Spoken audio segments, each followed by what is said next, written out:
Assalamu alaikum. Today we are discussing about dimensional analysis of physical quantities. तो सबसे पहले हमको पता होना चाहिए डायमेंशन होता क्या है। सो बेसिकली डायमेंशन जो होता है वो किसी भी फिज़िकल क्वांटिटीज़ को एक्सप्रेस करता है उसके थ्रू द नेचर हमें बताएगा। सिंपली हम कह सकते हैं the nature of physical quantity और डायमेंशन जो सारी की सारी हमारी बेसिक क्वांटिटीज़ जो भी होती है फंडामेंटल क्वांटिटीज़। लेट सपोज हमारे पास होती हैं 7 फिज़िकल क्वांटिटीज़ होती हैं। पहला है हमारे पास मास, लेंथ, टाइम। ये सारी हमारी कौन सी क्वांटिटीज़ हैं? फंडामेंटल है। 3 बेसिक हैं, वैसे 7 होती हैं। तो सबसे पहले हम लिखेंगे क्या कि the dimension is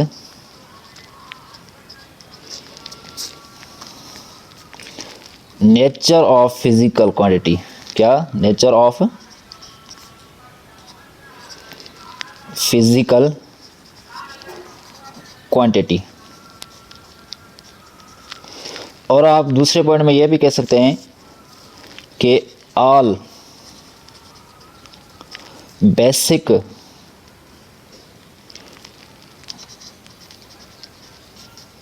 quantities are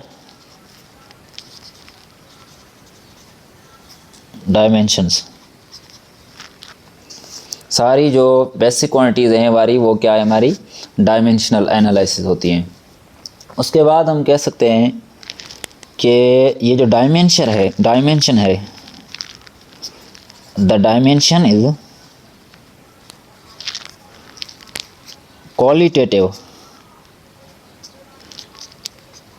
qualitative analysis of physical quantity. एक होता है हमारा क्वालिटेटिव, दूसरा होता है क्वांटिटेटिव।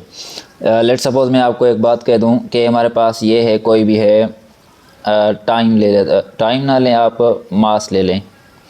ये है मास मेरे पास। अब इसके यूनिट्स दूसरे भी हैं। क्या है हमारे पास? एक तो इसका आ गया केजी, दूसरा आ गया ग्राम, उसके बाद आ गया कोई दूसरा मास का के जो यूनिट ले लें, जो एक यूनिट बड़ा हो गया, दूसरा छोटा हो गया।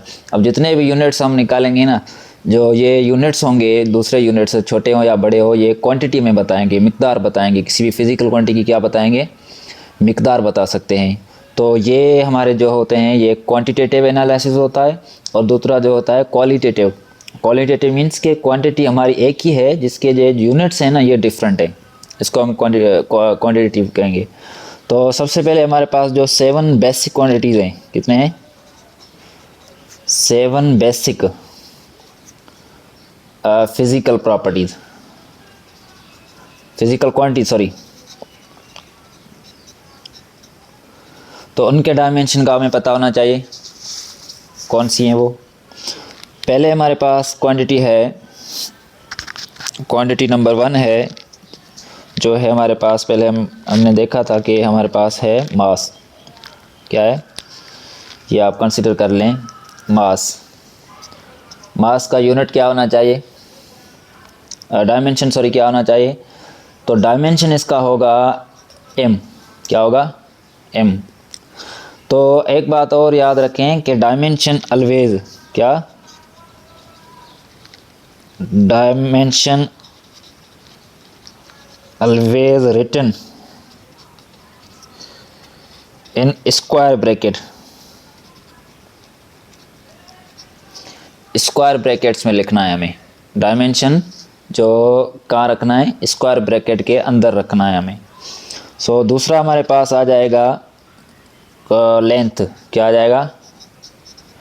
लेंथ आ गया। लेंथ का डायमेंशन क्या होगा हमारे पास? L होगा। तीसरा होगा हमारे पास time, physical quantity basic. Time का क्या होना चाहिए? T होना चाहिए। नंबर 4 पे आता है टेम्परेचर। कौन सा? टेम्परेचर।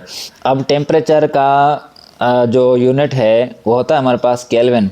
डायमेंशन भी इसका केल्विन हो सकता है। इसको आर में हम लिखते हैं थीटा। क्या लिखते हैं? थीटा से भी लिख सकते हैं हम इसको। उसके नंबर फिफ्थ है आ गया हमारे पास अमाउंट ऑफ सब्सटेंस। क्या आ गया? Amount of substance. इसका जो डायमेंशन है वो n होता है, नंबर ऑफ मोल्स। क्या होगा? n, small m, n। उसके पास नंबर 6 पे आ रहा है हमारे पास जो है इलेक्ट्रिक करंट। Electric current. अब इलेक्ट्रिक करंट का जो डायमेंशन होता है वो होता है a। क्या होता है? a से हम इसको लिखते हैं। नंबर 7 पे जो आ रहा है, लास्ट है जो, वो है ल्यूमिनियस इंटेंसिटी, जिसका है J। अब इसका J क्यों लिखते हैं हम? ल्यूमिनियस इंटेंसिटी का जो डायमेंशन है वो J हम क्यों लिखते हैं? क्योंकि ये जो होता है एब्रीवेशन है जूल का। क्योंकि जो ल्यूमिनियस इंटेंसिटी है वो असल में है ही लाइट, इंटेंसिटी ऑफ लाइट है जो आ रही है ऊपर से जो सन के रेज से, और ल्यूमिनियस इंटेंसिटी उसको कहते हैं हम। तो इसीलिए ये रिलेट कर रहा है एनर्जी से, तो एनर्जी का एब्रीवेशन है J।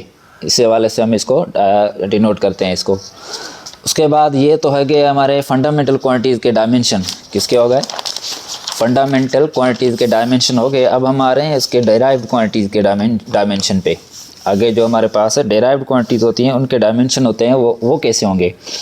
अब आ रहे हैं डेराइव क्वांटिटीज़ के डायमेंशन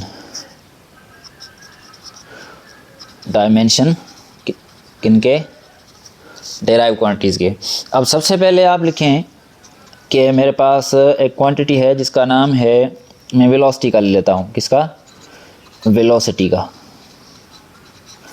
बेसिक से चल रहे हैं तो वेलोसिटी को आप ऐसे भी लिख सकते हैं, S/T और D/T भी लिख सकते हैं, ऐसे भी लिख सकते हैं, दोनों तरीक़ों से। तो अब इसका पहले तो आपको यूनिट पता होना चाहिए, यूनिट्स की हेल्प से हम डायमेंशन निकालेंगे। तो सबसे पहले S है, इसका डिस्प्लेसमेंट है या डिस्टेंस है जो भी है, और इसका यूनिट है हमारे पास m, और टाइम का क्या है? सेकंड है। आपको पता होना चाहिए हमारे पास जो डायमेंशन होते हैं वो 3 वेरिएबल्स होंगे। मतलब यहाँ तक तो हम कितने पढ़ेंगे? m फॉर मास के लिए, और l फॉर लेंथ के लिए, और t फॉर टाइम के लिए पढ़ेंगे। अब क्या होगा, हमें पता है कि v is equal to mass, metre का यूनिट क्या, मीटर के लिए कौन सा डायमेंशन यूज़ करेंगे हम? l, और टाइम के लिए सेकंड पड़ा हुआ है, टाइम के लिए t। तो ये अब नीचे है ऊपर जाएगा तो इसका क्या बन जाएगा? Inverse LT inverse 1। अब ये हमारा आ गया डायमेंशन। R में आप ऐसे भी लग सकते हैं, जहाँ पर m नज़र नहीं आ रहा, जहाँ पर m ना हो तो m नॉट, मीन्स कि m नहीं है, m का वैल्यू नहीं है, बाकी जो वैल्यूज़ हैं वो आपने रख देने हैं ऊपर। ये हमारे पास आ गया किसका? वेलोसिटी का हमारे पास आ गया ये डायमेंशन। उसके बाद हम आ रहे हैं दूसरी क्वांटिटी पे, जो आप कहें कि हम फाइंड कर रहे हैं एक्सेलरेशन का। A इज इक्वल टू होता है V/T कर लें आप।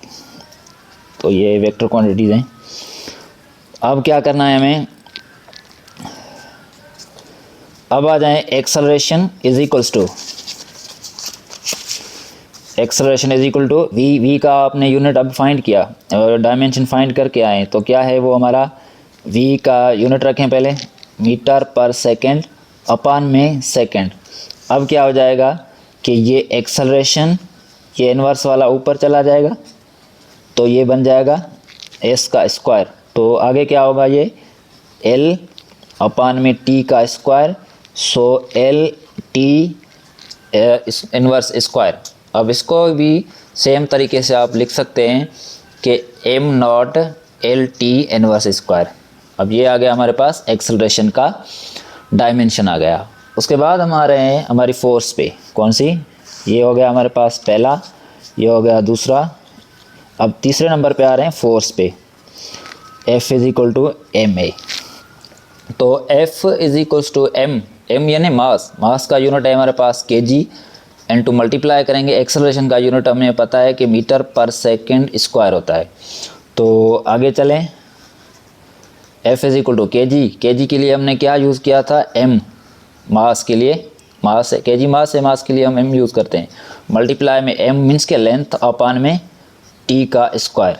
तो क्या होगा ये MLT, ये ऊपर जाएगा तो किसका बन जाएगा, इन्वर्स का बन जाएगा, स्क्वायर माइनस का बन जाएगा। तो हमने ये फाइंड कर लिया, क्या, फोर्स का डायमेंशन फाइंड कर लिया। उसके बाद हम आ रहे हैं, अब ऐसे एग्जांपल कुछ और भी करेंगे हम। तो अब आ रहे हैं मोमेंटम पे, किस पे, मोमेंटम। मोमेंटम का हमारे पास फार्मूला है mv, p is equals to mv।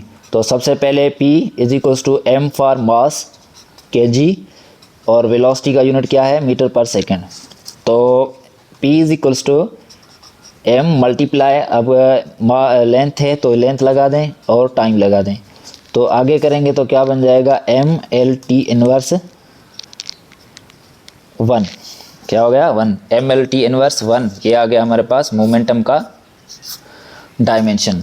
उसके बाद आप आ जाएं किसी दूसरी क्वांटिटी पे, लेट्स सपोज मैं कह रहा हूँ कि अब मुझे फाइंड करना है किसका, वर्क का। वर्क होता है F/d, क्या होता है, F/d। तो W is equals to F, force का डायमेंशन आप पहले फाइंड करके आए, इधर मैं दिखा दूँ आपको, फोर्स का ये पड़ा हुआ है MLT इनवर्स स्क्वायर। तो ये डायमेंशन आप चाहे आप ऐसे भी कर दें, तो आपकी मर्ज़ी है। तो सॉल्व करेंगे तो कैसे होगा, फोर्स का क्या होता है, kg,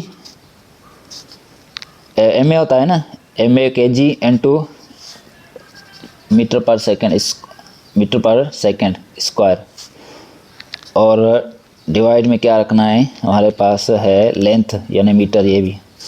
तो W is equals to M, ये L हो गया, इसके साथ टाइम का स्क्वायर, मल्टीप्लाई में हमारे पास M, तो M से मल्टीप्लाई होगा, सॉरी ये L होगा, ये लेंथ है सो L होगा। तो अब क्या होगा, W is equals to ML square T inverse square. अब ये इससे मल्टीप्लाई हो गया, टाइम ऊपर गया तो किसका बन गया, इनवर्स का बन गया। ये हमारे पास आ गया किसका, वर्क का आ गया, फॉर्म का डायमेंशन। अब आ रहे हैं हम काइनेटिक एनर्जी का भी कर दें, के का।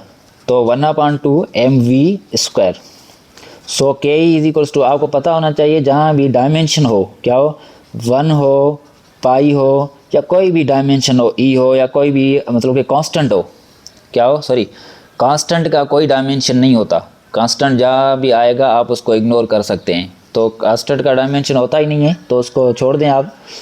तो K E is equals to, मास का क्या है हमारे पास, के जी, क्या, के जी मल्टीप्लाई में क्या है, मीटर पर सेकेंड, और इसके साथ जो है होल स्क्वायर है।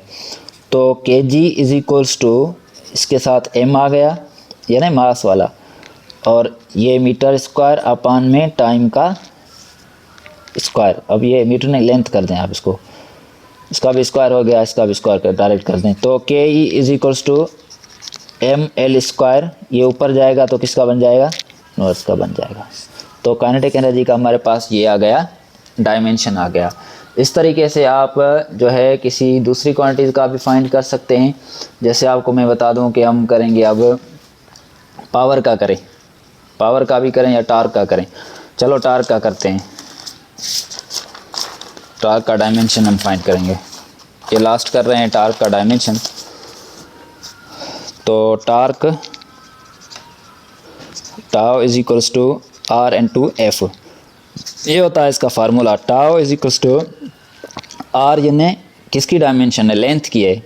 तो इधर मैं लिख सकता हूँ L, ये फोर्स है, फोर्स का यूनिट क्या है, आप ऐसे करेंगे, पहले यूनिट लिखें इनके, इसका यूनिट क्या आ गया, मीटर, और ये फोर्स है, फोर्स का यूनिट क्या होगा, kg into metre per second square.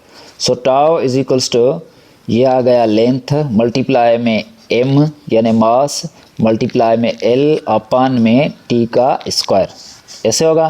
तो टाउ इज इक्वल्स टू, ये m पहले रखें, अरेंज कर दें, तो L का स्क्वायर बन जाएगा, ये L इंटू L स्क्वायर बन जाएगा। अब T स्क्वायर नीचे है तो ऊपर जाएगा तो किसका बन जाएगा, माइनस का J बन जाएगा। अब अभी हमने डायमेंशन पढ़ लिए कुछ फिज़िकल क्वांटिटी के, और डायमेंशन भी हमने समझ लिया। तो आज का वीडियो यहीं तक स्टॉप हो रहा है। Thank you.